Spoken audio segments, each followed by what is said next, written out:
સ્વાધ્યાય 2.14 જેમાં આપણે કીધું છે કે પ્રિન્ટિંગની ઘણી ત્રુટીઓ ધરાવતા મુદ્રણ, જેને આપણે અંગ્રેજીમાં કહીએ છીએ પ્રિન્ટિંગની ઘણી ત્રુટીઓ ધરાવતા એક પુસ્તકમાં આવર્ત ગતિ કરતા એક કણના સ્થાનાંતરના 4 જુદા જુદા સૂત્રો આપેલા છે. સમીકરણ કંઈક આપણને આ રીતે આપેલા છે. પહેલું સમીકરણ y is equal to a sine 2 pi small T by capital T. બીજું સમીકરણ y is equal to a sine vt. ત્રીજું સમીકરણ y is equal to a by capital T sine small T by capital a. ચોથું સમીકરણ y is equal to a by root 2 કૌંસની અંદર sine 2 pi small T by capital T plus cos 2 pi small T by capital T. આ ચારે ચાર સમીકરણ એ સરળાવર્ત ગતિ કરતા કણના સ્થાનાંતરના સમીકરણ છે. એટલે y એ અહીંયા સ્થાનાંતર છે. y એ સ્થાનાંતર છે અને સ્થાનાંતરનો એકમ થાય મીટર. આથી એનું પારિમાણિક સૂત્ર થાય L1. એ કણનું મહત્તમ સ્થાનાંતર છે. એ કણનું મહત્તમ સ્થાનાંતર છે. એનો પણ એકમ થાય મીટર, પાછું થાય L1. v એ કણની ઝડપ છે.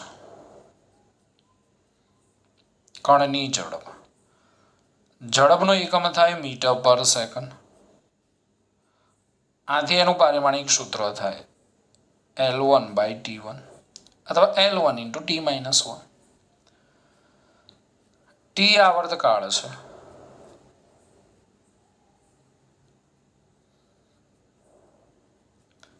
એનો એકમ થાય સેકન્ડ, પારિમાણિક સૂત્ર થાય T1. અને સ્મોલ ટી એ સમય છે. એનો એકમ થાય સેકન્ડ અને પારિમાણિક સૂત્ર થાય T1. તો આપણને કીધું છે કે પરિમાણના આધારે ખોટા સૂત્રોને નાબૂદ કરો. એટલે આપણે આ સમીકરણની યથાર્થતા ચકાસવી છે. તો કોઈ પણ સમીકરણ પારિમાણિક દ્રષ્ટિએ સાચું છે એવું ક્યારે કહી શકાય? જો LHS is equal to RHS. એટલે કે ડાબા ઇઝ ઇક્વલ ટુ જબા હોય તો કોઈ પણ સમીકરણ પારિમાણિક દ્રષ્ટિએ સાચું છે તેવું કહી શકાય. હવે તમે આ બધા જ સમીકરણને ધ્યાનથી જુઓ તો બધા જ સમીકરણની ડાબી બાજુ y છે અને y એટલે સ્થાનાંતર. સ્થાનાંતરનો એકમ મીટર એટલે L1. તો દરેક સમીકરણની ડાબી બાજુ નું પારિમાણિક સૂત્ર થાય L1. જો જમણી બાજુ જે પદ આવે છે એ પદનું પારિમાણિક સૂત્ર પણ જો આપણને L1 મળે તો સમીકરણ પારિમાણિક દ્રષ્ટિએ યથાર્થ સાચું છે તેમ કહેવાય. એટલે આપણને ડાબી બાજુ L1 મળે અને જમણી બાજુ L1 મળે તો સમીકરણ સાચું, બાકી સમીકરણ ખોટું. તો અહીંયા દરેક સમીકરણની જમણી બાજુએ પ્રથમ પદ જે છે એ છે. અહીંયા a બાય ટી છે, અહીંયા a બાય રૂટ 2 છે. દરેક સમીકરણની અંદર સાઇન, આ સમીકરણની અંદર સાઇન કોસ છે. હવે આ જે સાઇન જોડે આ જે પદ છે ને એ ખૂણો દર્શાવે છે. કારણ કે આપણે ત્રિકોણમિતીય વિધેયોનો ઉપયોગ ખૂણો દર્શાવવા માટે કરીએ છીએ, સાઇન કોસ ટેન. તો ખૂણો દર્શાવવો હોય તો આપણે સાઇન 30, 45, 60, એટલે અહીંયા થીટા છે. આ 2 પાઈ ટી બાય ટી છે ને એ થીટા છે અને થીટા એટલે ખૂણો. અને ખૂણાનો એકમ આપણને ખબર છે કે ખૂણાનો એકમ થાય રેડિયન અને એનું પારિમાણિક સૂત્ર થાય M0 L0 T0. સાઇન સાથે આપણે કોઈ લેવા દેવા નથી. એટલે અહીંયા આ જે છે દરેક સમીકરણની અંદર આ જે પદ આવે છે, સાઇન જોડે જે પદ મૂકેલું છે એ આપણને શું દર્શાવે છે? ખૂણો દર્શાવે છે. અને ખૂણાનો એકમ થાય રેડિયન. આથી ખૂણો પરિમાણ રહિત હોવો જોઈએ. જો ખૂણો પરિમાણ રહિત હોય અને ડાબી બાજુ L1 અને જમણી બાજુ L1 મળે તો સમીકરણ પારિમાણિક દ્રષ્ટિએ યથાર્થ, બાકી સમીકરણ પારિમાણિક દ્રષ્ટિએ યથાર્થ નથી તેમ કહી શકાય. ઓકે, પહેલું આપણે એક સાબિત કરીએ એટલે આપણને વધારે આઈડિયા આવે. પહેલું સમીકરણ છે y is equal to a sine 2 pi small T by capital T. હું ડાયરેક્ટ પાસા જ લખું છું અહીંયા. ડાબા ઇઝ ઇક્વલ ટુ જબા મળશે તો પારિમાણિક દ્રષ્ટિએ યથાર્થ, ડાબા બરાબર જબા ન મળે તો પારિમાણિક દ્રષ્ટિએ યથાર્થ નથી એમ કહી શકાય. ડાયરેક્ટ આપણે પારિમાણિક સૂત્ર જ લખી નાખું છું, ડાબા જબા નથી કરતો. તો વાય મીટર, એનું પારિમાણિક સૂત્ર કયું થશે? L1 થશે. એ એટલે L1 સાઇન 2 પાઈ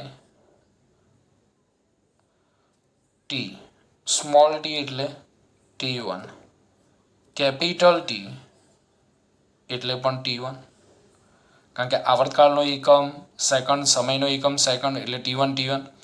ઓકે, તો T1 અહીંયા શું થઈ જશે? કટ થઈ જશે. તો આપણને મળશે L1 is equal to L1 sign 1. હવે સાઇન જોડે 1 છે, એકનું તો પરિમાણ કોઈ હોય નહીં, એટલે કે સાઇન 1 પરિમાણ રહિત છે. સાઇન 1 એ પરિમાણ રહિત છે. આથી આપણને મળ્યું L1 is equal to L1. માટે આપણે કહી શકીએ કે ડાબા ઇઝ ઇક્વલ ટુ જબા. માટે આપેલ સમીકરણ પારિમાણિક દ્રષ્ટિએ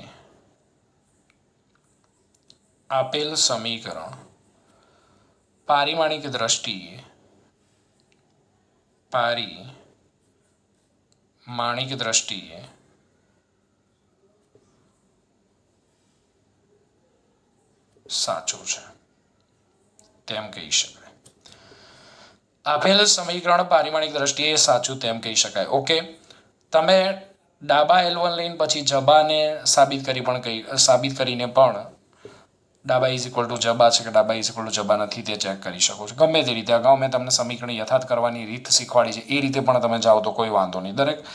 દરેકમાં જો તમને ડાબા બરાબર તો L1 જ મળે છે. દરેક સમીકરણના જબા ચેક કરી જુઓ તમે. એ રીતે જે મેં તમને રીત શીખવાડી છે એ રીતે પણ તમે સમીકરણની યથાર્થતા ચકાસી શકો છો.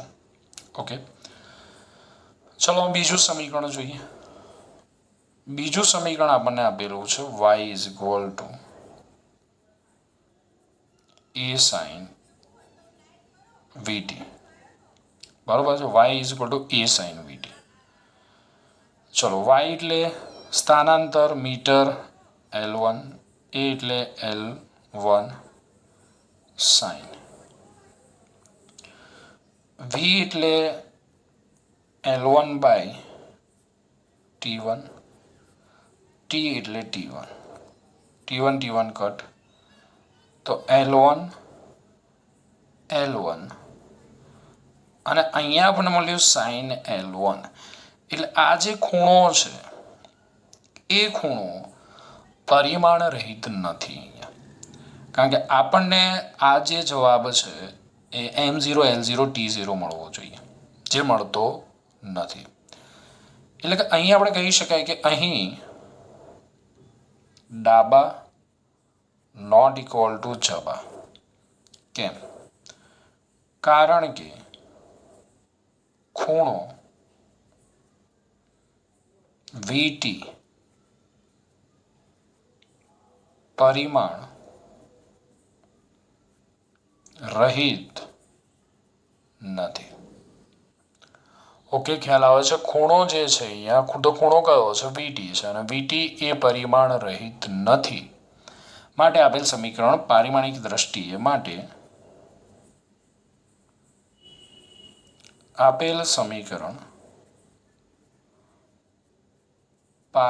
દ્રષ્ટિએ સાચું નથી. ચલો ત્રીજું સમીકરણ જોઈએ. y is equal to a by T sine t by a. ચલો વાય એટલે મીટર, મીટર એટલે L1, એ એટલે L1, ટી કેપિટલ ટી એટલે T1, એનો એકમ સેકન્ડ છે ને બી, સેકન્ડ એટલે T1, સાઇન ટી એટલે T1, સ્મોલ ટીનો એકમ સેકન્ડ T1, એ એટલે મહત્તમ સ્થાનાંતર મીટર એટલે પણ L1. હવે અહીંયા તો દેખાઈ જ આવે છે દૂર દૂર સુધી ક્યાંય ડાબા ઇઝ ઇક્વલ ટુ જબા નથી, બરાબર છે. તો અહીંયા આપણે કહી શકીએ કે ડાબા નોટ ઇક્વલ ટુ જબા દેખાઈ જ આવે છે. તેથી આ સમીકરણ પણ પારિમાણિક દ્રષ્ટિએ ખોટું છે. ઓકે, કારણ કે અહીંયા પણ ખૂણો પરિમાણ રહિત નથી. જે ટી બાય એ છે આપણને પરિમાણ રહિત મળવું જોઈએ, પરિમાણ રહિત મળતો નથી. સાઇનની જોડે જે હોય આપણને પરિમાણ રહિત મળવું જોઈએ, તો જ સમીકરણ પારિમાણિક દ્રષ્ટિએ યથાર્થ થશે, બાકી નહીં થાય. ચલો ચોથું સમીકરણ જોઈએ. y is equal to a by root 2. Okay, કૌંસમાં આપેલું છે આપણને sine 2 pi T by capital T બસ cos 2 pi T by capital T. ચલો લખીએ L1, રૂટ 2નું કોઈ કામ છે નહીં, આપણે a એટલે L1. ચલો સાઇન 2 પાઈ સ્મોલ ટી એકમ સેકન્ડ એટલે હું T1 લખી શકું, બરાબર. કેપિટલ ટી એકમ સેકન્ડ એટલે T1 લખી શકાય, cos 2 pi T1 by T1. ખબર પડે છે ને ભાઈ? હવે તો T1 T1 cut, T1 T1 cut, sign 2 પાઈ અહીંયા આપણને મળશે L1 is equal to L1 sine 2 pi, દેખાતું નથી ભાઈ, sine 2 pi plus cos 2 pi. તો સાઇન 2 પાઈ કોસ 2 પાઈ કેવા છે? તો સાઇન 2 પાઈ કોસ 2 પાઈ બંને પરિમાણ રહિત છે, પરિમાણ રહિત છે. માટે અહીંયા આપણને મળે છે ડાબા ઇઝ ઇક્વલ ટુ જબા. માટે આપણે કહી શકીએ આપેલ સમીકરણ પારિમાણિક દ્રષ્ટિએ સાચું છે. ઓકે, JEE નીટમાં આવા ક્વેશ્ચનો પૂછાઈ ગયેલા છે. IMP દાખલો કહી શકાય, 14મો દાખલો સમીકરણની યથાર્થતા ચકાસવા માટેનો. ઓકે, સ્ક્રીનશોટ લેવો હોય તો લઈ લેજો અહીંથી. સ્વાધ્યાય 2.15, જેમાં આપણને કીધું છે કે એક વિદ્યાર્થી ભૌતિક વિજ્ઞાનમાં પ્રચલિત એવા કોઈ કણના ચલિત દળ, એક વિદ્યાર્થી ભૌતિક વિજ્ઞાનમાં પ્રચલિત એવા કોઈ કણના ચલિત દળ, જેને આપણે અંગ્રેજીમાં કહીએ છીએ મૂવિંગ માસ m, અને સ્થિર દળ m0 તથા કણનો વેગ v અને પ્રકાશની ઝડપ c વચ્ચેનો સંબંધ, કણનો વેગ v અને પ્રકાશની ઝડપ c વચ્ચેનો સંબંધને લગભગ સાચો યાદ કરીને લખે છે. અને આ સંબંધ પ્રથમ આલ્બર્ટ આઇન્સ્ટાઈનના વિશિષ્ટ સાપેક્ષતાના સિદ્ધાંતના પરિણામ સ્વરૂપે મળેલો હતો. એટલે વિદ્યાર્થી જે સંબંધ લખી રહ્યો છે કોની વચ્ચેનો, કણના ચલિત દળ, સ્થિર દળ, કણના વેગ અને પ્રકાશની ઝડપ c વચ્ચેનો જે સંબંધ લખી રહ્યો છે, એ સંબંધ પ્રથમ આલ્બર્ટ આઇન્સ્ટાઈનના વિશિષ્ટ સાપેક્ષવાદના સિદ્ધાંતના પરિણામ સ્વરૂપે મળેલો હતો. તો વિદ્યાર્થી એ સંબંધને લગભગ સાચો યાદ કરીને લખે છે, પરંતુ અચળાંક c ને ક્યાં મૂકવો તે ભૂલી જાય છે. અને ઉતાવળમાં કે આવું સમીકરણ લખી નાખે છે m is equal to m0 by 1 minus v square raise to 1/2. તો આપણને કીધું છે કે અનુમાન કરો કે c ને ક્યાં મૂકવો જોઈએ. બોલો, એને ભૂલ કરી અને ભોગવવાની આપણે આવી. ઓકે, જો હવે અહીંયા m એટલે તો તમને ખબર પડી ગઈ કે કણનું ચલિત દળ, એટલે જ્યારે કણ ગતિ કરતો હોય ને ત્યારે તેનું દળ. m0 કણ સ્થિર હોય ત્યારે તેનું દળ. કણનો વેગ v અને પ્રકાશની ઝડપ c. તો આ સમીકરણની અંદર m આપેલો છે, m0 આપેલો છે, v આપેલો છે, પણ c ક્યાં મૂકવાનો એ વિદ્યાર્થી ભૂલી ગયો છે, અને એ આપણે નક્કી કરવાનું છે. ઓકે, તો જો LHS is equal to RHS થાય તો કોઈ પણ સમીકરણ પારિમાણિક દ્રષ્ટિએ સાચું છે તેમ કહેવાય. એટલે કોઈ પણ સમીકરણની આપણે યથાર્થતા ચકાસવી હોય તો પારિમાણિક સૂત્રોની મદદથી આપણે ચકાસી શકીએ. એટલે આ સમીકરણની બંને બાજુના જો પરિમાણ સમાન થાય તો સમીકરણ સાચું કહેવાય. એટલે આ સમીકરણમાં આપણે LHS અને RHS બંને સરખા મેળવવા જોઈએ. અને એ બંને સરખા ક્યારે મળશે? જ્યારે આપણે C ને યોગ્ય સ્થાને મૂકીશું તો આપણને LHS અને RHS સરખા મળશે. એટલે C ને આપણે એવી જગ્યાએ મૂકવાનો છે કે જેથી સમીકરણની બંને બાજુના પરિમાણ એક સરખા થાય. ઓકે, તો ધ્યાન આપજો. સમીકરણ આપણને આવું આપેલું છે, m બરાબર m0 by 1 minus v square raise to 1/2. પૂછેલું છે આપણને કે C ને ક્યાં મૂકવો જોઈએ. તો C ને આપણે એવી જગ્યાએ મૂકીશું જેથી સમીકરણની બંને બાજુના પરિમાણ સમાન થાય. પારિમાણિક દ્રષ્ટિની મદદ, પારિમાણિક સમીકરણની મદદથી આપણે આ સોલ્વ કરીશું. તો જો અહીંયા હું C ને કંઈક એવી જગ્યાએ મૂકું છું, m બરાબર m0 by 1 minus v square by c square. હું C ને અહીંયા મૂકી દઉં છું. અને બાય c સ્ક્વેર કેમ કરું છું? કારણ કે v એ પણ વેગ છે અને c પણ વેગ છે. ઝડપ એટલે વેગ જ થાય, બંને વેગ જ છે. હવે આપણે ચેક કરીએ. ચલો, તો અહીંયા જો m એ દળ છે, એનું પારિમાણિક સૂત્ર શું થાય? m1 થાય. m0 દળ છે, એનું પારિમાણિક સૂત્ર શું થાય? m1 થાય. કૌંસની અંદર 1 માઇનસ, હવે જો ધ્યાન આપો, વેગ v એટલે અંતર ભાગ્યા સમય. એનો એકમ કયો? મીટર પર સેકન્ડ. પારિમાણિક સૂત્ર કયું? L1 t-1. તો અહીંયા v સ્ક્વેર છે, v સ્ક્વેર, તો શું થશે? L2 t-2 થશે. તો અહીંયા લખું L2 t-2 c square L2 t-2 rays to 1/2. તો L2 t-2 L2 t-2 એટલે આપણને જે છેદ છે એ છેદ કેવો મળશે? પરિમાણ રહિત મળશે. હું અહીંયા v square by c square કરું તો છેદ આપણને કેવો મળે છે? પરિમાણ રહિત મળે છે. તો અહીંયા તમે જુઓ, ડાબી બાજુ m1, જમણી બાજુ m1. માટે આપણે કહી શકીએ LHS is equal to RHS. Okay, માટે આ વિદ્યાર્થીએ C ને ક્યાં મૂકવો જોઈએ? તો આપણને જવાબ મળી ગયો.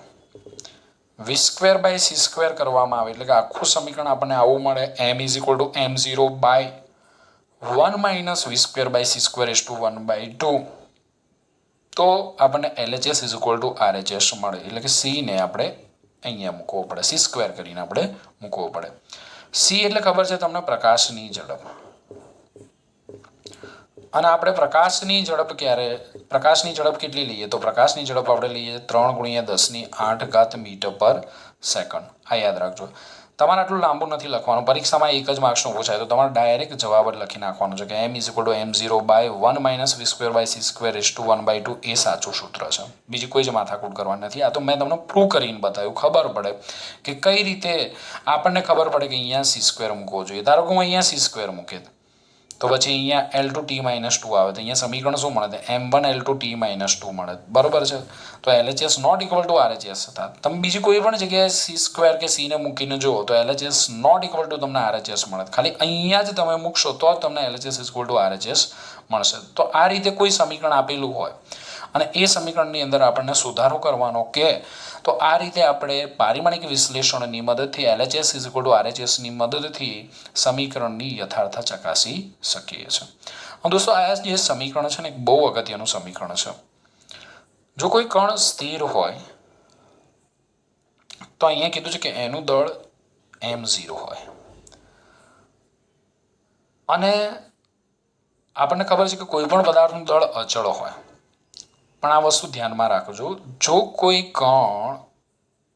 કોઈ કણ પ્રકાશની ઝડપ સી જેટલી ઝડપથી ગતિ કરે તો તે પદાર્થના દળમાં વધારો થાય છે.